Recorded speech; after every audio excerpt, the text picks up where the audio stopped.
Well, yes, a very warm welcome from me. I'm Armin Vollmer. I'm a sales engineer at Additive GmbH in Friedrichsdorf.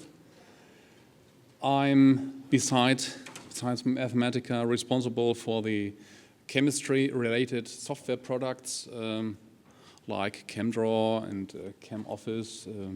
Maybe you will know this. Well, yes, some of these chemical modeling software like Gaussian and Spartan as well. So the title of the talk is Exploring the Chemical Space, and I will give you at first an outline. I will talk about the motivation for this topic, the definitions, what is the chemical space, or sometimes called the chemical universe. I will give you some estimations of the size of the chemical space. I will talk about a tiny portion of the chemical space which is available, free for everyone. I will give you an example, what is QSAR. Then we come to another topic, the so-called atom-centered fragments, a simple search approach.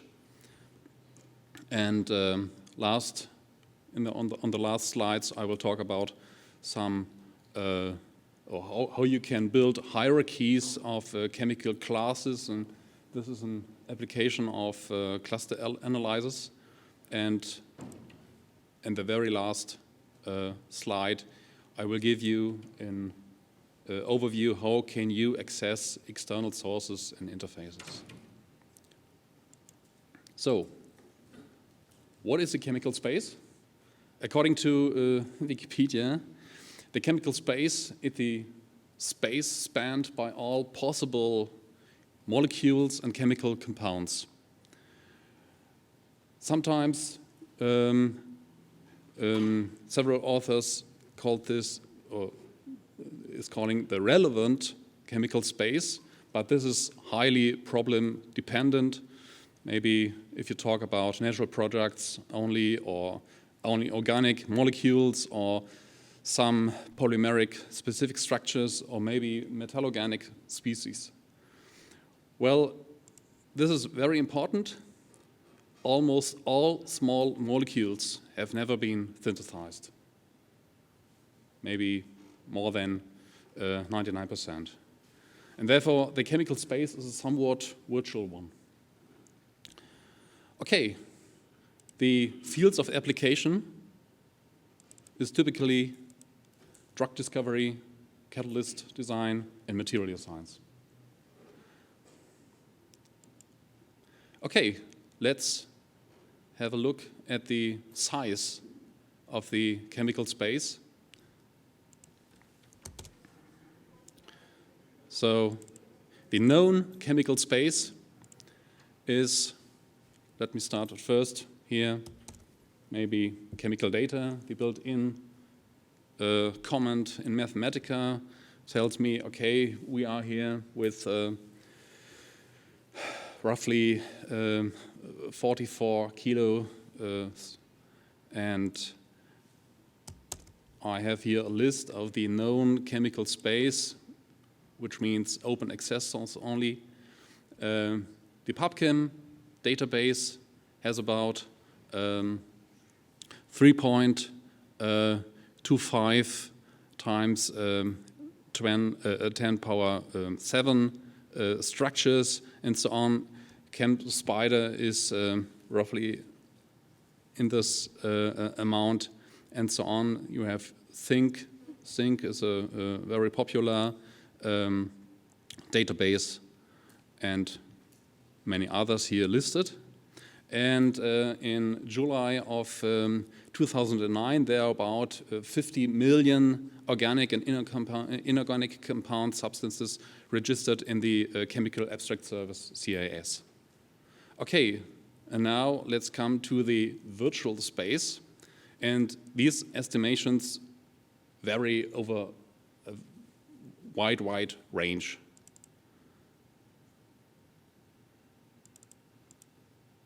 So if you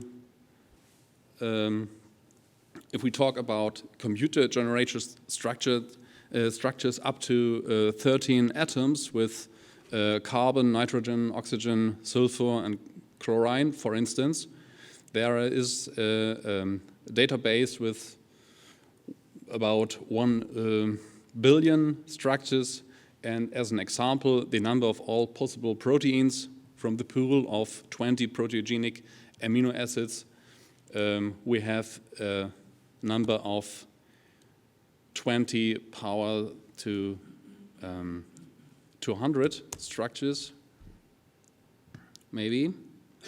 And as a very conservative estimation, the chemical space is about this one.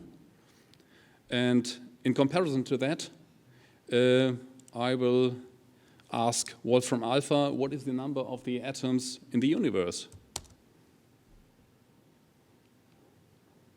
I have pre-processed this, and the internet connectivity is here. Just a moment. Okay, so this means it's impossible to synthesize each of these. Okay, I'm sorry. Why is it?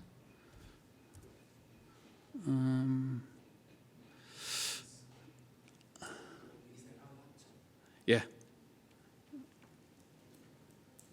Okay. Do you want to just try one more? Yeah. Yeah. Let's just do a quick check. Especially. Here's the connectivity is okay, but okay. Now We're okay? Yep. Thank goodness. Okay. So what I will say here is there is not enough atoms in the universe to create all these chemical structures from the chemical universe. So-called to say, our universe is too small for that kind of space universe. Okay, let's fetch a very small amount of the chemical universe. There are 3 available data sets. Maybe the GDB13 data set is free available from this URL. It enumerates small organic compounds up to 13 atoms with carbon, nitrogen, oxygen, sulfur, and chlorine. And here we have 1 billion structures. Up to date, it's the largest publicly available small organic molecule database. And the typical workflow for generating virtual databases like that is, in this case, the enumeration of GDB17 again. You have to generate all graphs with methods of enumerative graph theory methods. Then you have to remove the ring strains and small rings. That leads us to hydrocarbons. Then you have to add unsaturations, which means double bonds and triple bonds at some places in each of these molecules. What you can get then is the skeletons, and you have to change the nodes from the C to N or O and so on. And in a post-processing step, you have some clearing for the oximes and nitro groups and so on. And this leads to, in this case, this amount of molecules. Okay, I have here a list of the 1 million GDB13 in this way. Okay. The available database consists of so-called SMILES. SMILES is a one-line notation for organic structures. So it's a well-known one-line notation form. And let's have a random choice from that, maybe this one. And what we can now do here is maybe with string cases, let's have a look at these composition.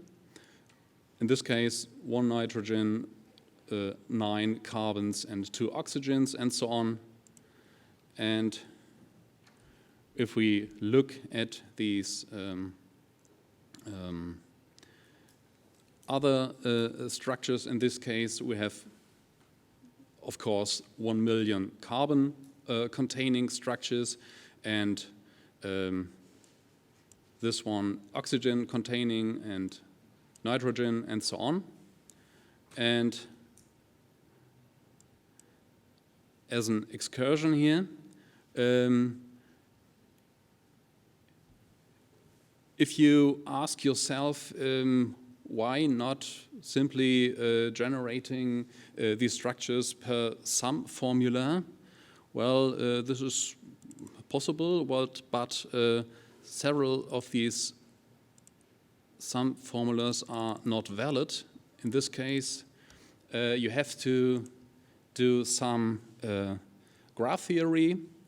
In this case, I have called it a chemical graphic question. And I have to evaluate my definitions here. So, and now we can ask, is this sum formula a valid formula for a certain structure?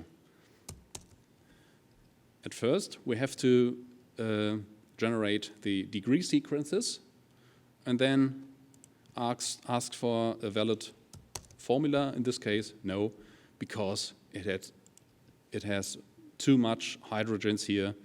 Let me put here maybe 20. And now it's false again. Let's take 7. And now it's true.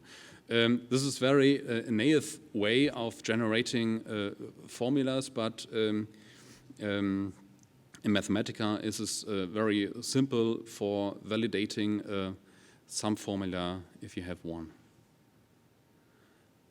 Okay, in the next case I will talk about QSAR, quantitative structure activity relationship, just an introductory example. So I have here built a chemical property explorer. Let me evaluate this.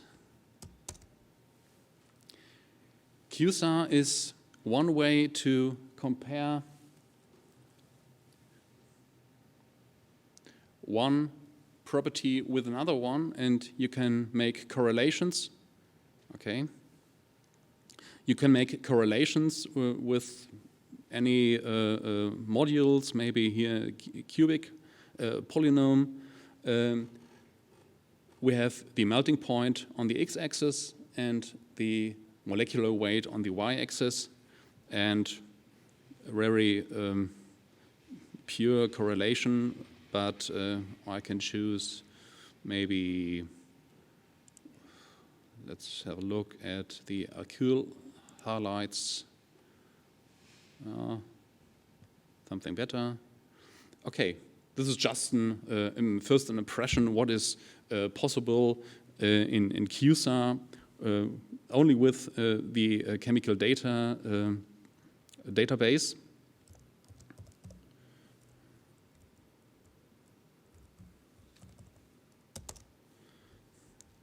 Okay. But QSAR is a very simple approach to give you a module for the for new compounds. If you look for a compound with,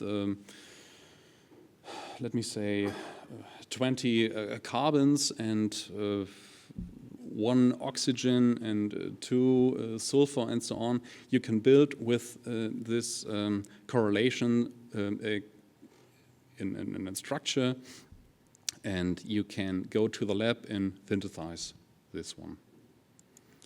Okay, the next one I will give you a very simple method for structural feature searching, substructure search with the so-called atom-centered fragments. This is a simple search method due to pattern matching, and it is applicable in the QSAR algorithms. So here is my definitions for these atom-centered fragments. An atom-centered fragment is a substructure or subgraph with one central atom and all these neighbors.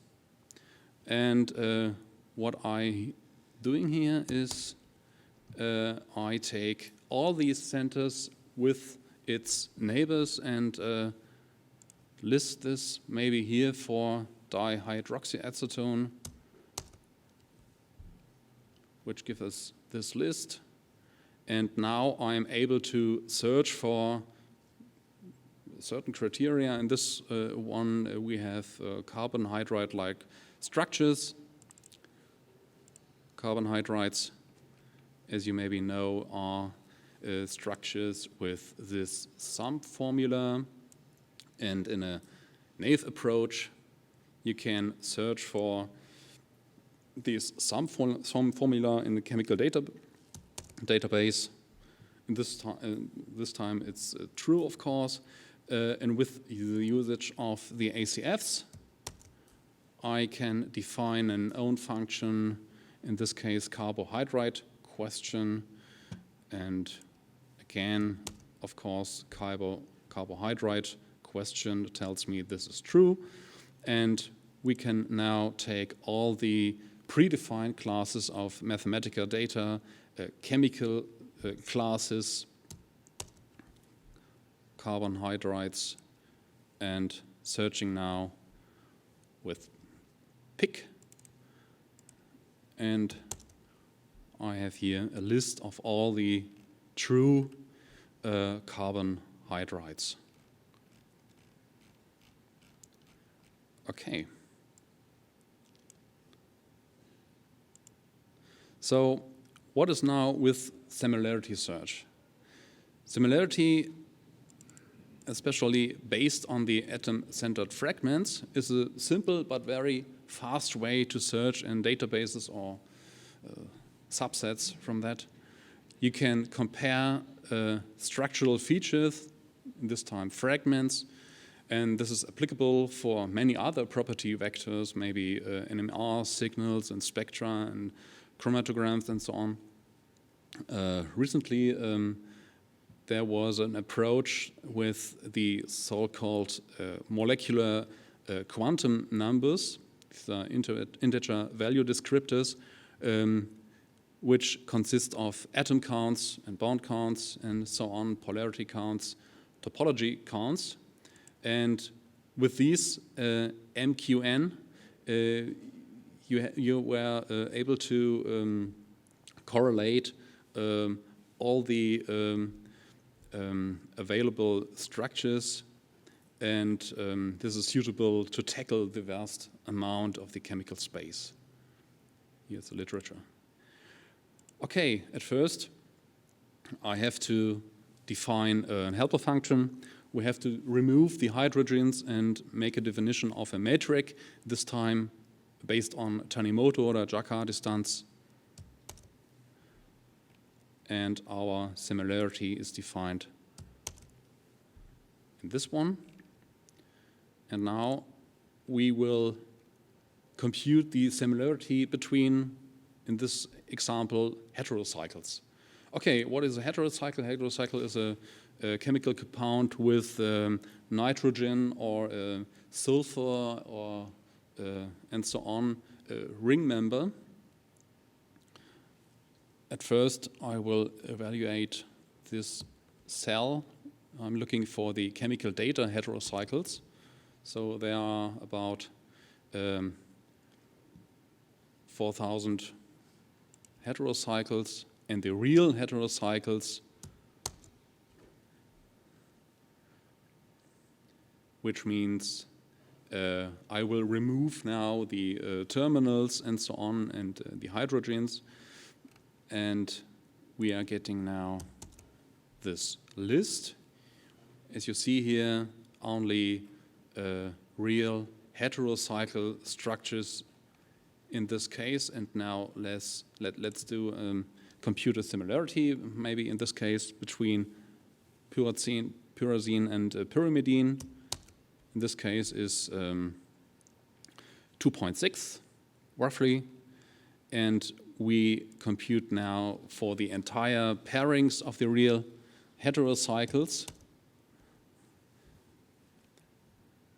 The timing, I have now improved this.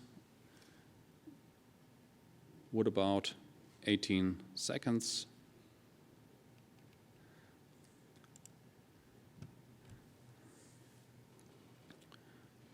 Let's have a look at the distributions of the similarity values. As you see in this histogram here. And now I ask for all pairs with a threshold greater than 0.85 maybe, gives me the 101 pairs. Okay. And the visualization of these pairings is here done. You have here connected components. Maybe here you have the so-called crown compounds, and here we have nitrogen-membered heterocycles and so on. And you can compute this in a dynamic way. Let me show, okay. So I can manipulate this with a slider and make this threshold greater and greater. And up to 0.9, we have this picture here. Okay. This is a very fast but simple way for building clusters, similar moleculars based on these atom centers fragments. Okay. Also possible is building hierarchies with chemical classes. I will give you only just an impression here. You can build counting functions as a distance metric and plotting this as dendrograms. What you can do here is you can take the slider and maybe the number of groupings up to 28 and so on. And each of this individual line here is a compound. And the green area indicates that these compounds in this green area is similar.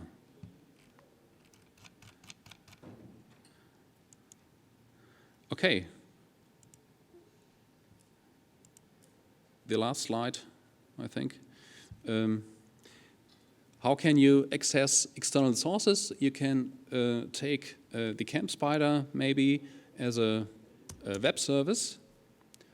And yes, okay, that works. Maybe you can